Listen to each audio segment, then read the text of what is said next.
is Ed Crowley. I actually have multiple jobs. My full-time job is as a professor at Southeast Missouri State University, where I teach entrepreneurship. My other full-time job is as a rancher here.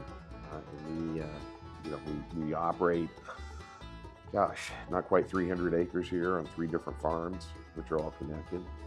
And I just have a lot of fun raising animals and bringing people fantastic food. The Fiber Festival was started 4 years ago, so it would have been in 2021 that we did the first one. It's been a lot of fun. It's grown a lot since then. I think we had the very first one we did it. We actually did as part of a event in Bowling Green County, and I think we had 50 people there. Then the next year we had 300. Then we had 800. Then we had 1,000. And so it's been growing a lot. We have a group of volunteers. We have a kind of a core team that works by myself, my wife, actually my cousin, a friend of ours, Mila, who's been great, and of course, our staff here on the farm. And we start planning a year before, so we just wrapped up the 2025 event. We're already starting to work on the 2026 event. So we start getting our vendors signed back up. We go through the planning, how we're going to structure it, the schedules, getting commitments from sheep shearers, all those things. And so that process starts a year before. We kind of spend really the first that first 6 or 8 months is a lot about just recruiting vendors, make sure we have everybody signed up and getting the schedules lined out. Then over the winter, we start doing, some of the more detailed planning work, classes, those types of activities. And then for about 3 months before it, we kind of go into high gear. There's always a lot of just infrastructure work we have to do, putting new gravel on roads, things like that. We just cleanup work, getting everything ready for the event. And that really goes into high gear about the month before. And then we're spending just a huge amount of time just getting ready for it. So it's a lot of work, a lot of activity, a lot of planning, and a lot of social media management, things like that to keep people informed about it. But that's the general process. I'm Jefferson Fox, and our business is Fox Stoneware. My wife Sharon and I run this business. Awesome. And where are you from? Jackson, Missouri. Perfect. And how did you get a spot at the festival this year? We actually started last year with the festival and got to know Ed afterwards and got the invitation from Mesta Meadows to come back again. Awesome. And what are you looking forward to most this weekend? Just all the people. It's fantastic. The group of people that show up for this event are just good folks. Lots of old world spinning types who like wool and sheep and things that I appreciate. I'm Sophia. I'm Caroline. And we found out about the festival because I went through a long list of the national wool festivals, and this one was on the registry for national wool festivals. Where are you guys from today? We're coming out from Columbia, but I'm initially from California. And I'm initially from Chicago. I'm really excited to look at the petting zoo, and I'm also excited to see all the yarn and all the hand spun fiber. I'm excited to see all the handmade stuff and the vendors, and also the petting zoo and the animals. What got you guys into this? I've been knitting since I was 5, so I just got really into fiber festivals once I got a car and could drive around and stuff. And I don't knit or crochet, but I have a lot of friends that are into fiber arts and stuff like that.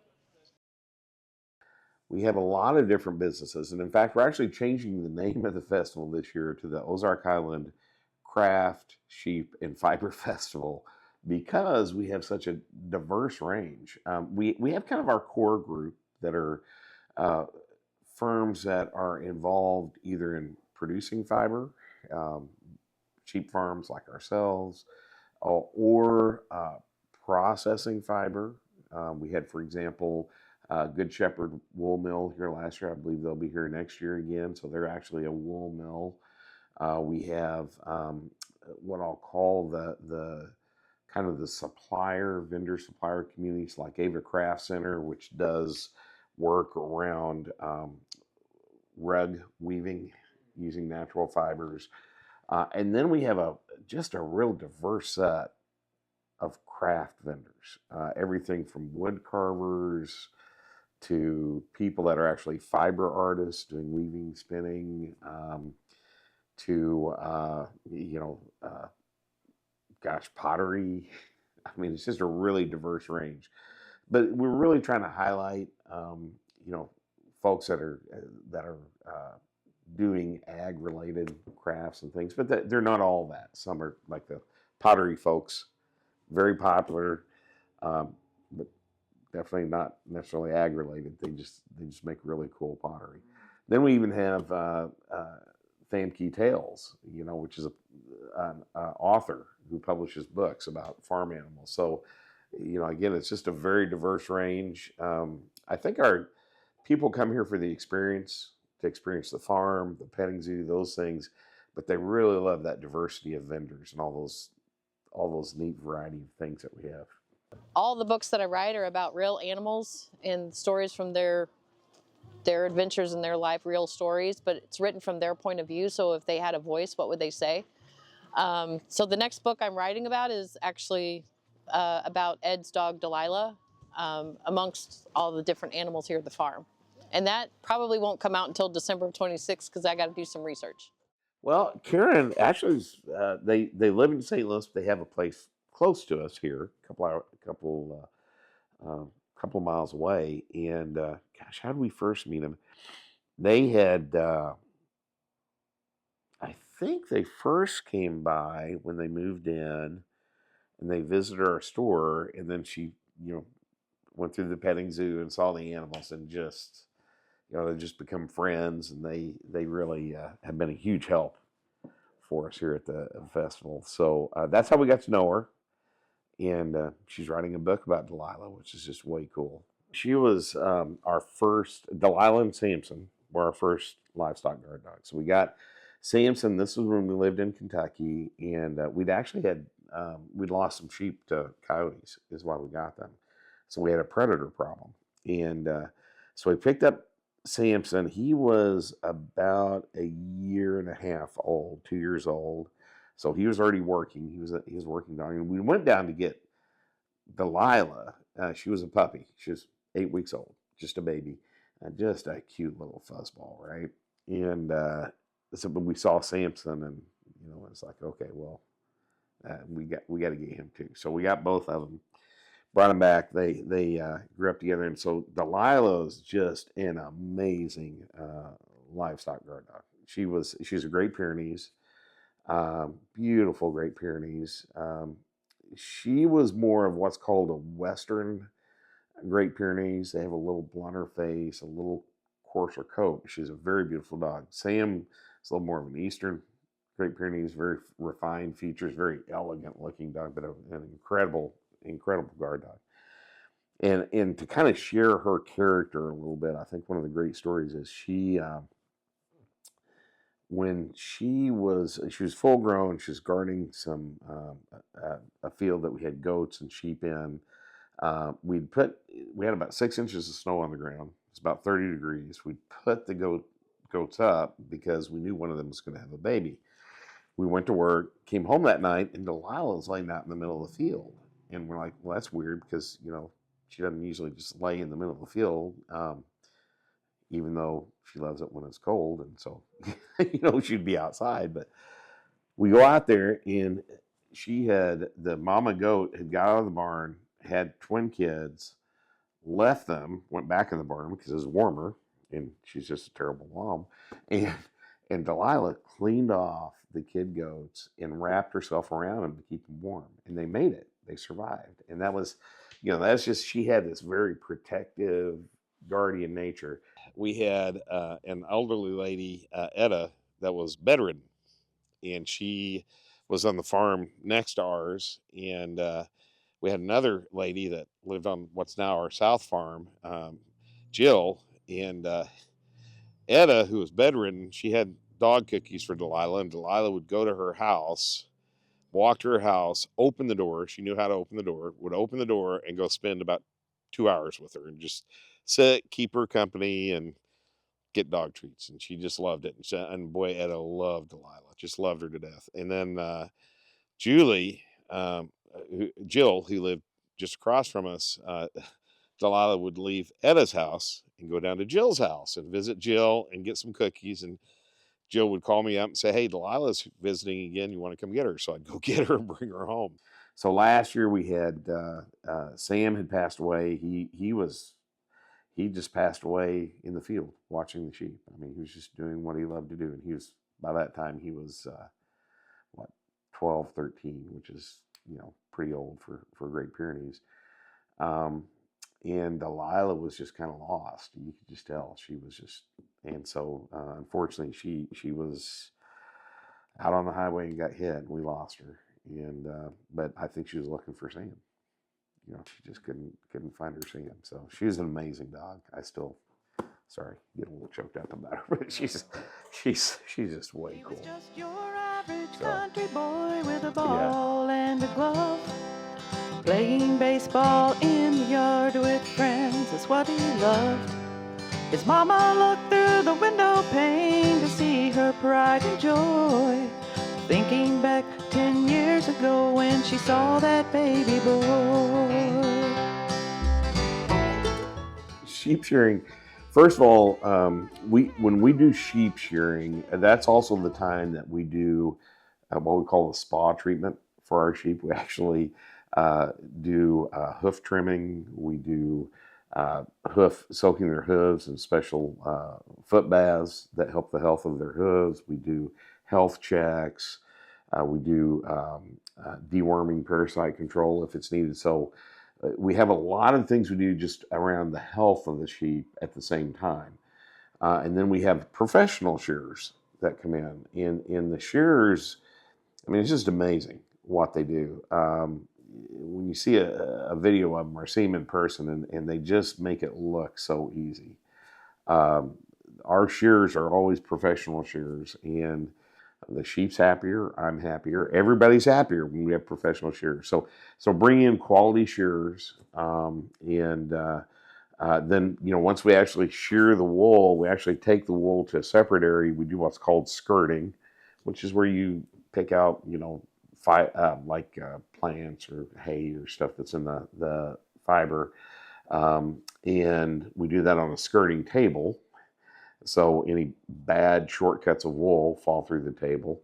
And then we actually noodle it for storage and put it in storage racks. We take samples because we do testing. So it's a pretty involved process, but really, something we absolutely have to do, because our traditional business on the farm is around fiber, producing fiber. So we have to really go to great pains to make sure it's done well, with a lot of quality. We have folks that, we have spinners that are really, I'd call them artisans. I mean, they do some amazing things. They make sweaters, socks, because our wool is very, very soft. It's merino wool. They use it for a lot of what we call next to skin clothing. So it's not necessarily the outer garments as much as shirts and socks and things that are really, touching your skin. And so it's really, we see the majority of our wool goes into those kind of clothing items. So that's what's really rewarding, is when you see those end-to-end kind of products coming out. The other thing we do that's really unique is we sell sheep's milk.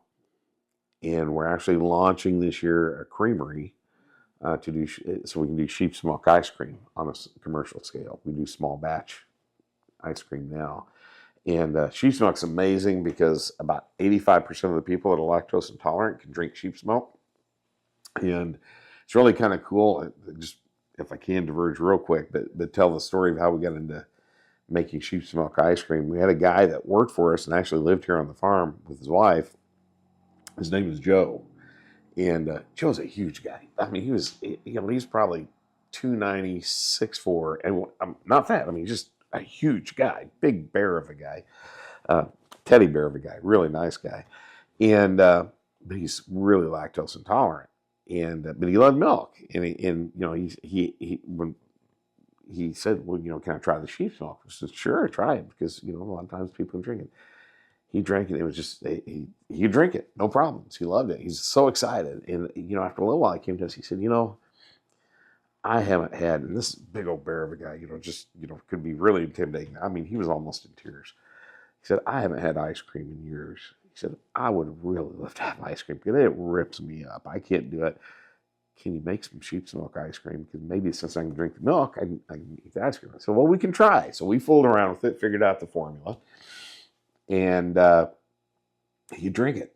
Or he could eat it. He could eat the ice cream. He loved it. It was really good. So we started doing it, started making, we make it with all natural flavors and things. So it's really been cool. And so that's our biggest biggest growing part of the business is selling raw milk, and then starting the creamery so we can become a regional ice cream brand. So we're pretty excited about that. We love to have people come visit. We host, just between tours, people. We do have camping here at the farm. We also we're a harvest host. We have people that bring their RVs here and stay. We're averaging now about not counting the festival, be about between 300 and 400 visitors a year that come and visit the farm. And that includes, we have school groups. We had a school group last week. We have another group coming out in the month. And so it's really neat because, we have such a diversity of animals here. The Scottish Highlands everybody loves the Scottish Highlands, and the Great Pyrs and the sheep and the lambs. And so it's a real diversity. It's a real working ranch. We are a ranch. We sell our products all over southeastern Missouri, up into St. Louis. So we're a working ranch. Farm to table is what we specialize in.